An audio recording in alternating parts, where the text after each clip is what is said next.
අර නොයෙක් මතිමතාන්තරාව කාලයක් තිස්සේ මුලින් ආව භාග්‍යතුන් වහන්සේ ඉපදුනේ ලංකාවේ කියලා මතයක්. පසු කාලිනයක නිකන් අතුරුදහන් වෙලා ගියා. ඊට පස්සේ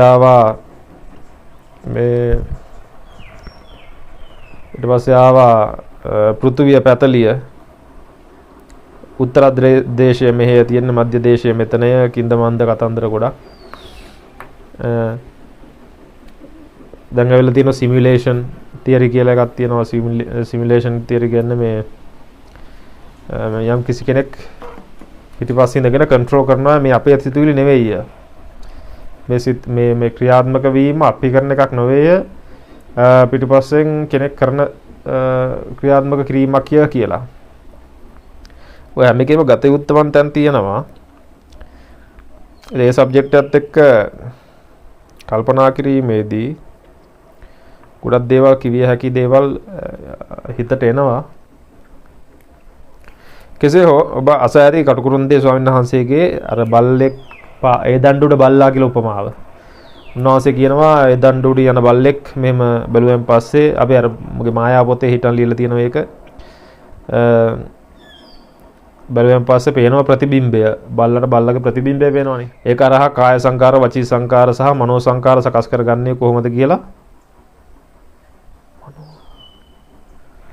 අපි පෙන්වා දීලා ඇති මායාව පොතේ.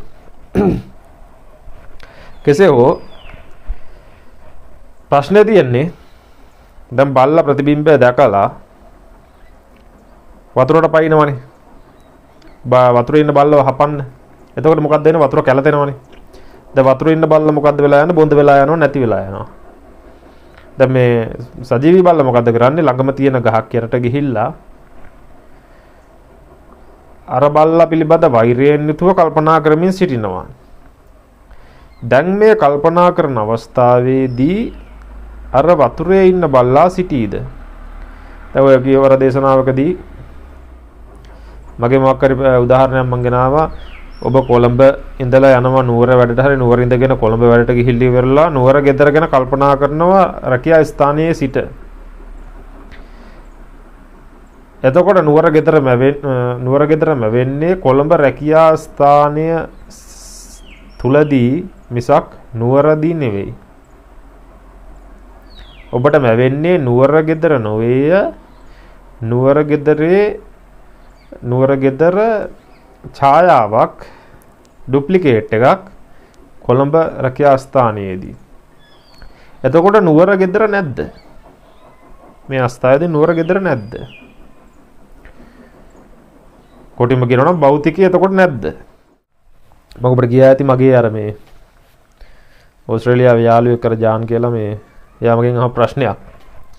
ඒ අර අපි අතර වෙච්ච විවාදයකදී මගෙන් ඇහුවේ මං ගිහි කාලේ උඹට උඹේ ඔළුව පිටිපස්ස පේනවද? තේරුණාද? උඹට උඹේ ඔළුව පිටිපස්ස පේනවද? ඒක අනිත් පැත්තට අහනවා උඹට අංශක 360ම පේනවද? හරිද? 360 මේ අවස්ථාවේදී පේනවද? දැන් එතකොට ප්‍රශ්නේ තියෙන්නේ 360 දැන් නිර්මාණය වෙලාද තියෙන්නේ? 360 කියන එක දැන් තියනවද? දකින්න. මම දැකීම හෝ නොදැකීම නෙවෙයි තියෙන ප්‍රශ්නේ. දැන් 360 නිර්මාණය වෙලාද තිබෙන්නේ? වටේම. ඕක මෙහෙමයි. මෙහෙම කොටස් හතරක් මම ගෙනල්ලා පැහැදිලි කරන්නම්. පළවෙනි එක තමයි භෞතිකය. මම මේ ගැන පැහැදිලි කරන්නම් භෞතිකය. ඊළඟට තියෙනවා අධ්‍යාත්මය. ඊළඟට තියෙනවා භෞතික ආධ්‍යාත්මය නිසා නිර්මාණය වන භෞතිකය. ආධ්‍යාත්මය තුල නිර්මාණය වන භෞතිකය. මුලින් තියෙනවා භෞතිකය, ඊළඟට තියෙනවා ආධ්‍යාත්මය, ඊළඟට තියෙනවා ආධ්‍යාත්මය තුල නිර්මාණය වන භෞතිකය. ඊළඟට එකක් හතරවෙනි එක ආධ්‍යාත්මය තුල නිර්මාණය වන භෞතිකයේ තුල නිර්මාණය වන ආධ්‍යාත්මය. පටල ගන්න අවශ්‍ය නැහැ. මුලින් තියෙනවා භෞතිකය. ඊළඟට තියෙනවා ආධ්‍යාත්මය. ඊළඟට තියෙනවා ආධ්‍යාත්මය තුල නිර්මාණය වන භෞතිකය. අපි කියමු ආධ්‍යාත්මය මත නිර්මාණය වන භෞතිකය. ඊළඟට තියෙනවා ඒ භෞතිකය තුල නිර්මාණය වන ආධ්‍යාත්මය.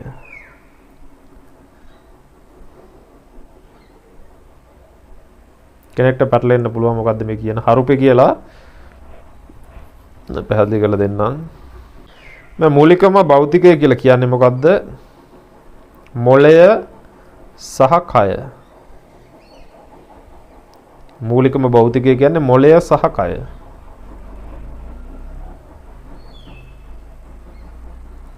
විශ්වය කියලා කෙනෙක්ට තේරුම් ගන්න පුළුවන්. විශ්වය කියලා අපි හඳුනනවා නම් දැන් මේ මොළය සහ කය කියන්නේ පුද්ගල සංඥාවකින් තොරව ජීවීන් කොටාසයක් හරියට ගන්නකො. ජීවත් වෙන කොටාසයක් විඥානයක් රහිත හොඳේ.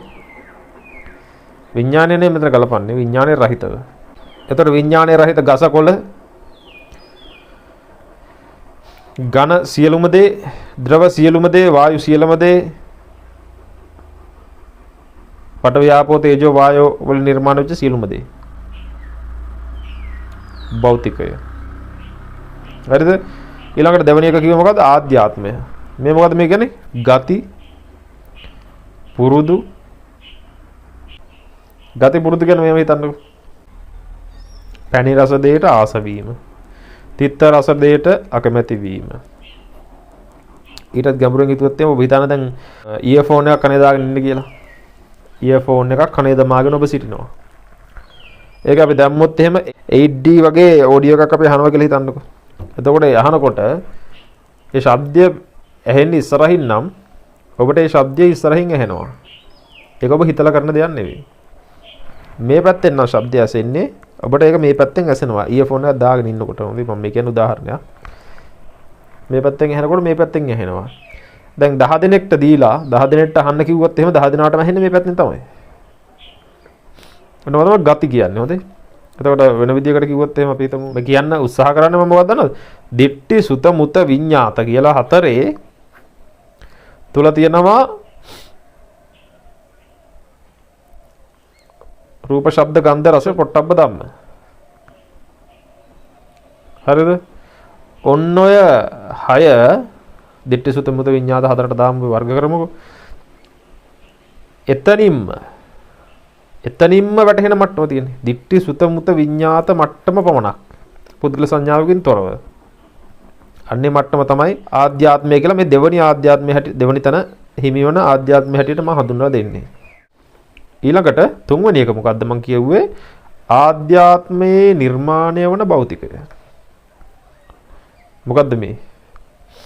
මේ හඳුන්වා දෙන්නේ කෙටි වචන වලින් කියනවා නම් සලායතන වලින් නිර්මාණය වන ලෝකය. භෞතිකය කියලා කිව්ව මුලින්ම ඊළඟට කිව්වා ආධ්‍යාත්මය ඊළඟට කිව්වා ආධ්‍යාත්මය තුල නිර්මාණය වන භෞතිකය. ඊළඟට හතරවෙනි එක මම කිව්වා ආධ්‍යාත්මය මම කිව්වේ මොකද්ද? ඒ භෞතික දැන් ආධ්‍යාත්මය තුල නිර්මාණය වෙන භෞතිකය තියෙනවා. ඒ භෞතිකය තුල නිර්මාණය වන ආධ්‍යාත්මය. පැටලෙන්න පුළුවන් සංකීර්ණ මේ සිද්ධිය. භෞතිකය තිබෙනවා. ඊළඟට ආධ්‍යාත්මය තිබෙනවා. ඊළඟට ආධ්‍යාත්මය තුල නිර්මාණය වෙන භෞතිකය තිබෙනවා. ඊළඟට ආධ්‍යාත්මය තුල නිර්මාණය වන භෞතිකයේ නිර්මාණය වන ආධ්‍යාත්මය. මේ තමයි මම පුද්ගල සංකල්පය. මමයා. එතකොට විපාක හේතුවෙන් මහා භූත වශයෙන්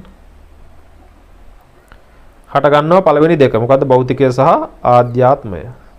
දෙවෙනි එකත් විපාකය, පළවෙනි එකත් විපාකය. ඊළඟට මොකක්ද තියෙන්නේ? ආධ්‍යාත්මයේ භෞතිකය, ආධ්‍යාත්මයේ භෞතිකය තුල නිර්මාණය වෙන ආධ්‍යාත්මය. ඒ දෙකම මායාව. අර දෙක විපාකය, මේ දෙක මායාව. අපි තුම ඔබ කොළඹ වැඩට ගිහිල්ලා නුවර ගෙදර ගැන කල්පනා කරද්දී නුවර ගෙදර නැද්ද?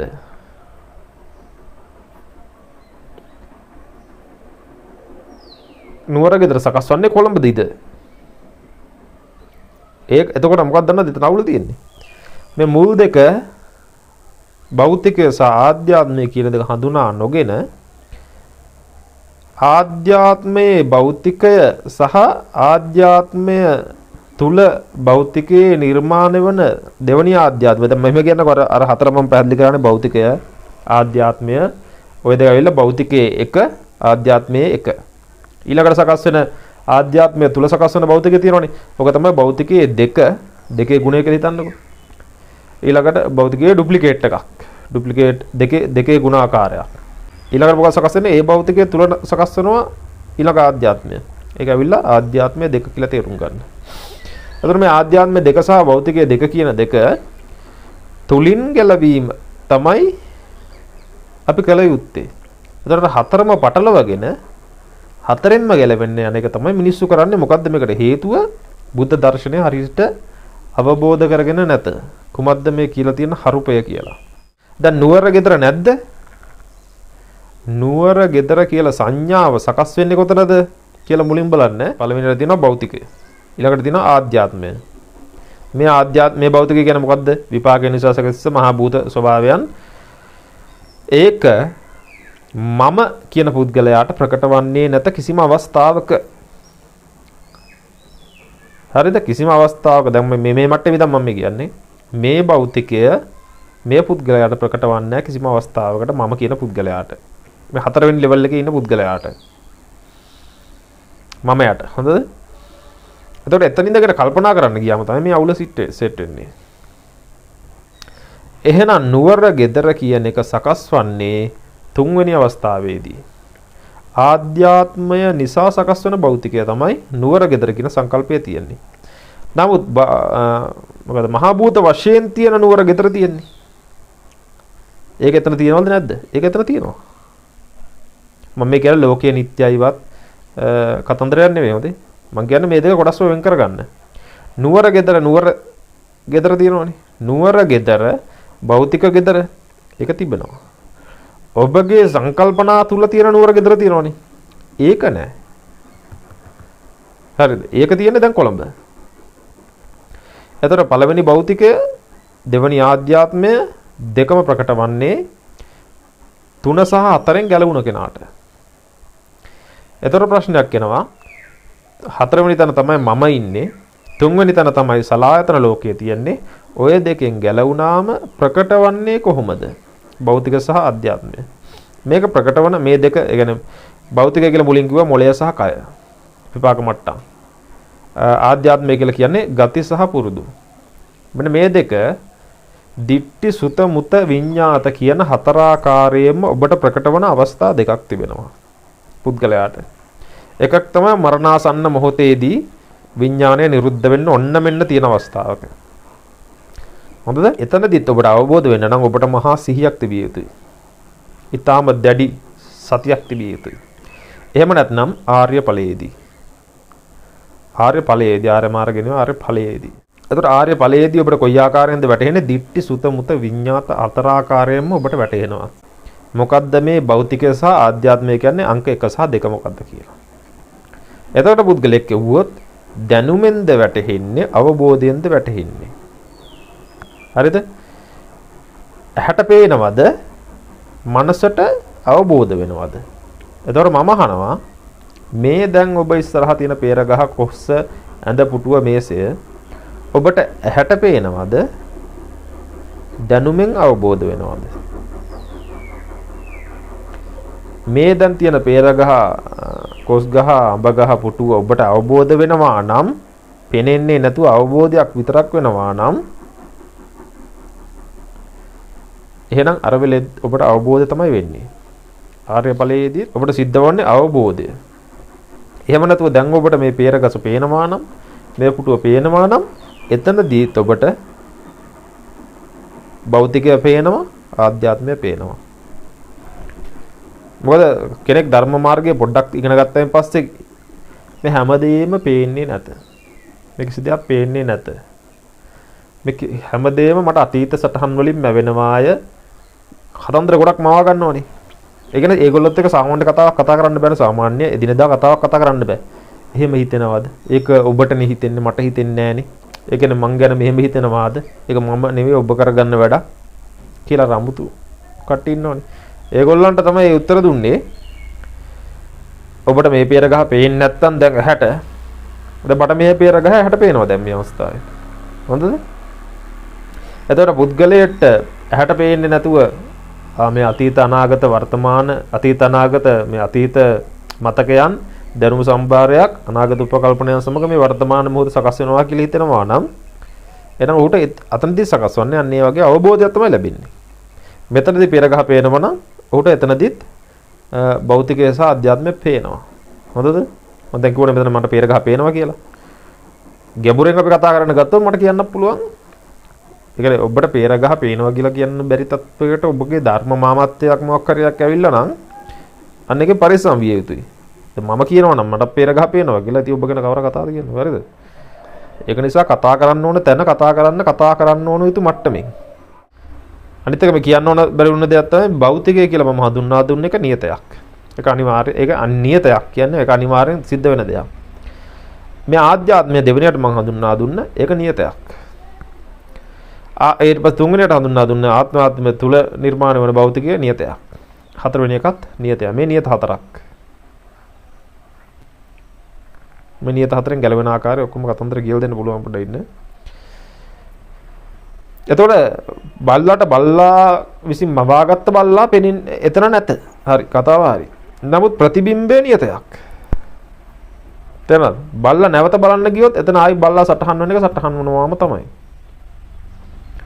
ඔබට නුවර ඉඳගෙන කොළඹ ඉඳගෙන නුවර ගෙදර කල්පනා කරන්න ගියාම ඔබගේ සිත තුල සලායතන ලෝකයේ නුවර ගෙදර නැත මායාවක් එක. නමුත් භෞතික වශයෙන් එතන ගියයින් පස්සේ නුවර ගෙදර ඇත. ඒක ඔබට ප්‍රකට වන්නේ නැහැ, ගෝචර වන්නේ නැහැ කොයි වෙලාවෙ. මොකද ඔබ එතනට ගියයින් පස්සේ දකින්නේ. මම කියන්නේ මේ එහෙම ගන්නේ මම කියන්නේ 1 සහ 2 3 සහ 4 සමග ගලප ගන්න යන්න එපා. ඒ කියන්නේ 4 වෙනි මට්ටමේ ඉඳගෙන පළවෙනි භෞතික ගැන හිතන්න යන්න එපා. මොකද ඔබට හිතන්න බෑ. තේරුණාද? 4 වෙනි ආධ්‍යාත්මික මට්ටම කියන්නේ මම කියන පුද්ගලයාගේ ඉඳගෙන මූලික භෞතික මට්ටම කල්පනා කරන්න එපා. එතන මූලික භෞතික මට්ටමෙන් පස්සේ තියෙන ආධ්‍යාත්මය කියලා මම හඳුන්වා දුන්න තැන තමයි ප්‍රභාෂර කියලා භාග්‍යවතුන් වහන්සේ හඳුන්වා දෙන්නේ. ප්‍රභාෂර චිත්තය. විපාකයක් ගති සහ පුරුදු වලින් සහිත.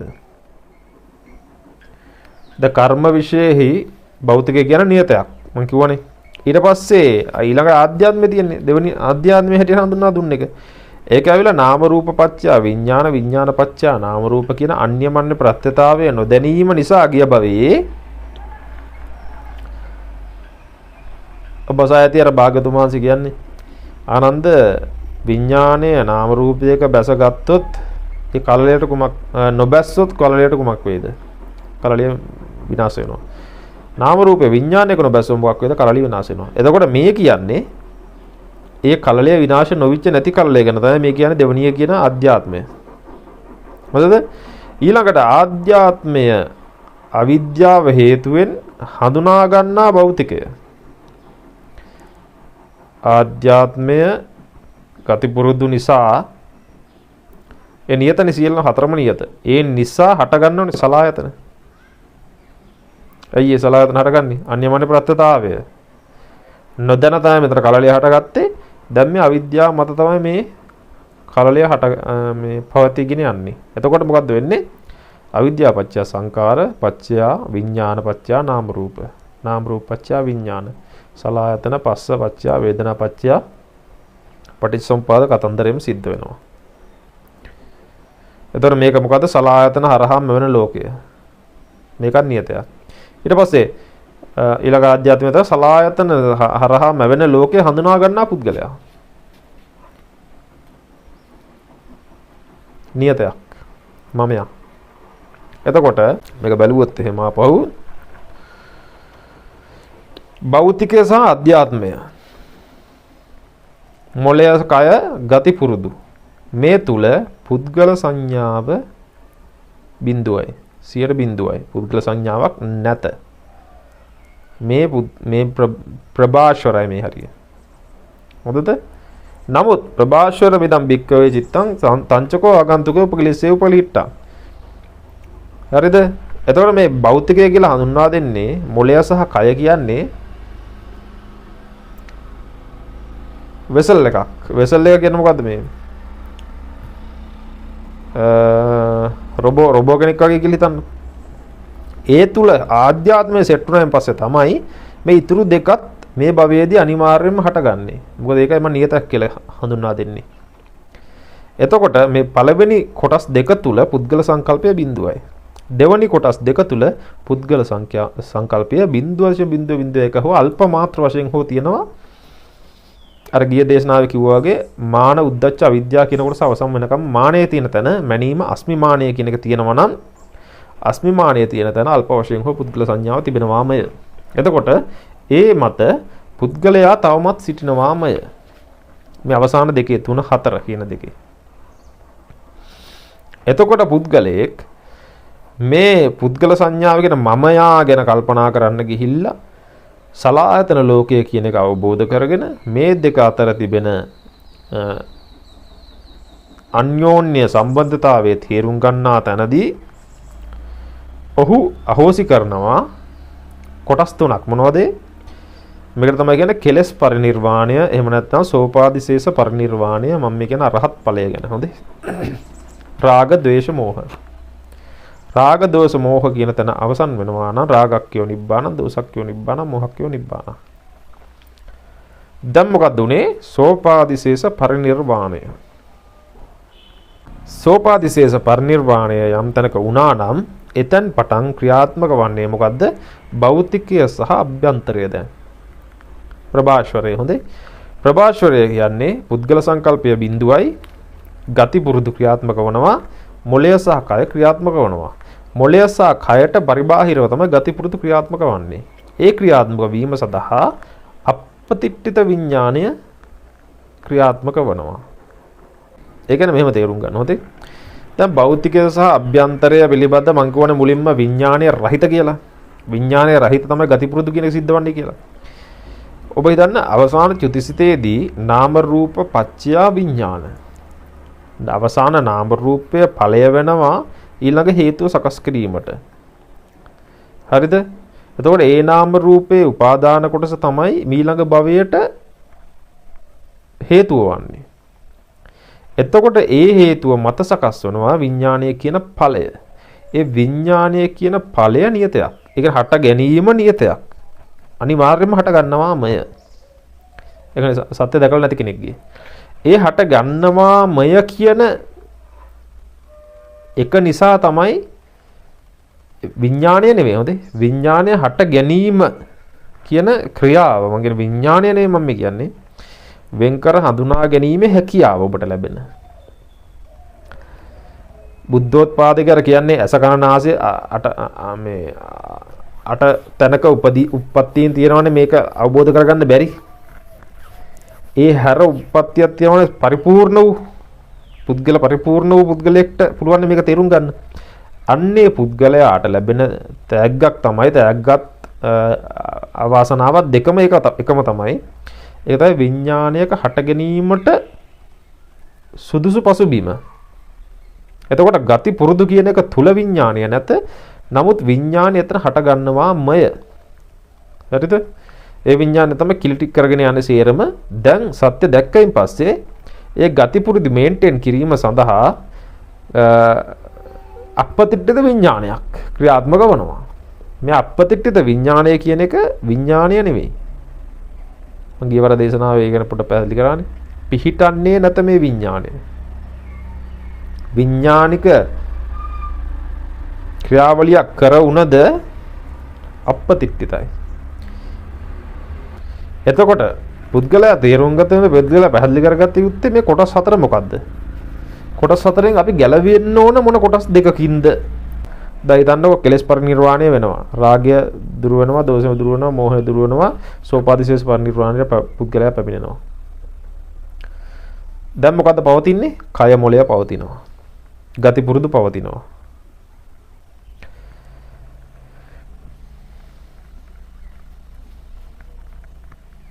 මේ ටික අවසන් වීමට මොකද්ද කියන්නේ?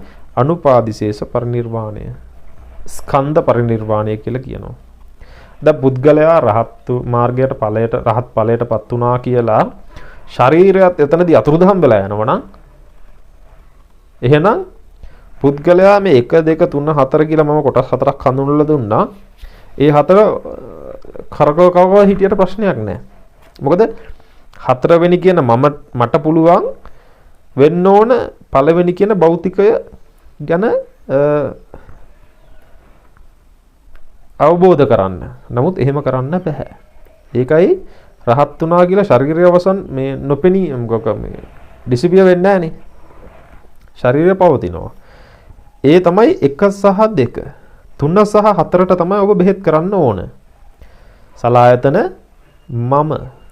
සලායතන සහ මම.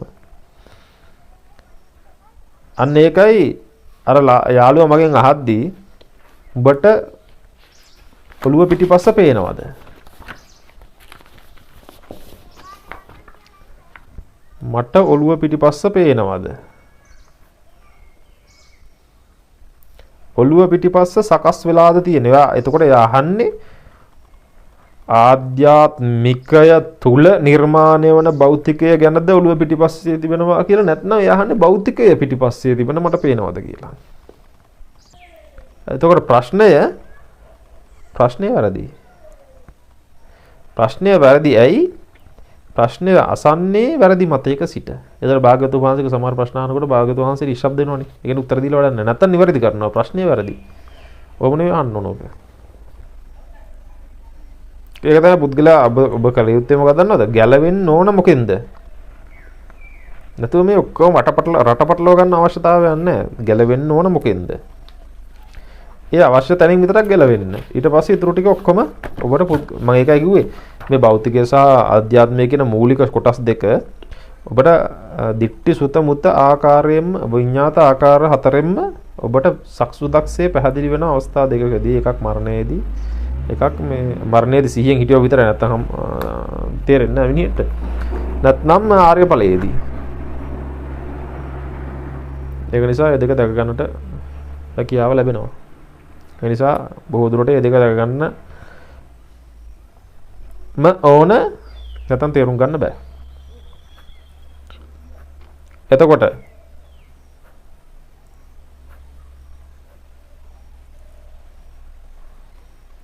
ලෝකය තියෙනවා කියලාද කියන්නේ? ලෝකය නිට්ටයද? එතකොට ලෝකය නිට්ටයද කියලා කවුරු අහුවොත් එහෙනම් මොකද කියන්නේ? මොන ලෝකය ගැනද අහන්නේ?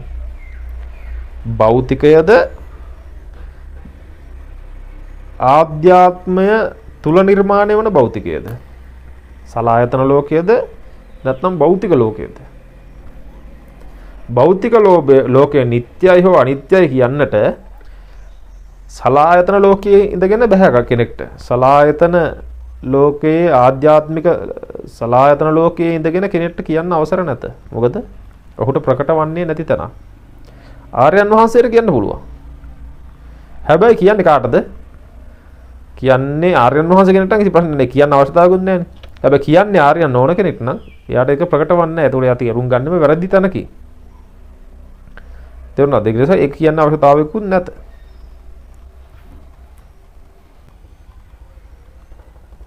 පැටලෙන්න පුළුවන්, ගොඩක් පැටලෙන්න පුළුවන්. නමුත් සෝපාදිශේෂ පරිනිර්වාණයට try කරන්න. නමුත් සෝපාදිශේෂවත් නොවි කෙලින්ම අනුපාදිශේෂ වෙන්න ගියන් පස්සේ තමයි ඔක්කොම පැටලෙන්නේ. ඔය කතන්දර ප්‍රශ්න ඔක්කොම ඇති වෙන්නේ. ලෝකය පැතලිද? පෘථිවිය පැතලිද? බුදුන් ලංකාවේ දුපන්නේ. ඒක සිමියුලේෂන් එකක්ද? මම කිව්වේ මේ ආර්ග ඵලය ලබා ගන්නකො අවසානයේ එතකොට ලැබෙනවා ඔබට ස්වභාව ධම ගැන මහා විශ්වපතයක් විවෘත වෙනවා.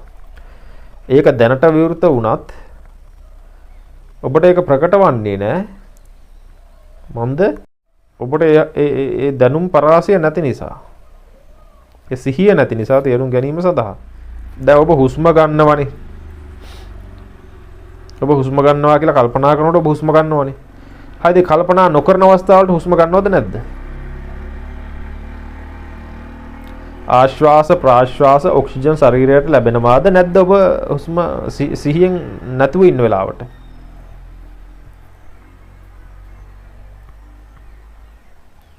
එතකොට ඔබ හිතන්න පෘථග්ජන පුද්ගලයාට පවා මේ 1 2 කියන අවස්ථාවන් දෙක ස්පර්ශ වෙනවා. නමුත් ගෝචර වන්නේ නැත. දැන් 1 2 කෙනා ගති පුරුදු කියන මට්ටම් දන්නවනේ. ඒ කියන්නේ කවුරු හරි දොරක් ඇරියොත් ජනේලයක් කර මූණට ඇරියොත් ටක් ගාලා ඇඟ අයින් වෙනවනේ එතනින්. ඒක හිතලා කරන දෙයක් නෙවෙයිනේ. තේරුණාද? ඒක ජීවිතේට මේ භවයේදී බෙහෙච්ච නැති කෙනෙක් වුණත් ඒක කරනවනේ. එනකම් මුණ බලාගෙන ඉන්නේ නැහැ නේද එහෙම? තේරුණාද? අතන මේ භවයෙන් සියල්ලම ඔබ ඉගෙන ගත්තා නෙවෙයි හොඳේ.